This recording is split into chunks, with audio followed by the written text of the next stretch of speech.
How to set the side button to open the power off menu on the Samsung Galaxy S25, S25 Plus to the S25 Ultra. First, tap on the home button to return back to the home screen. Now from the home screen, swipe down at the top to open up quick settings. In here, tap on the settings icon. Next, we scroll down and then tap on advanced features. After that, we go down and tap on side button. Then tap on long press. In here, you want to select power off menu. Now by default, it is set to Bixby. So you can choose power off menu.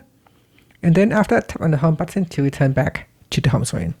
Now if you press and hold on the side button here, then this will open up the power menu, allowing you to power off or restart the device. Or you can call emergency call or open up medical info.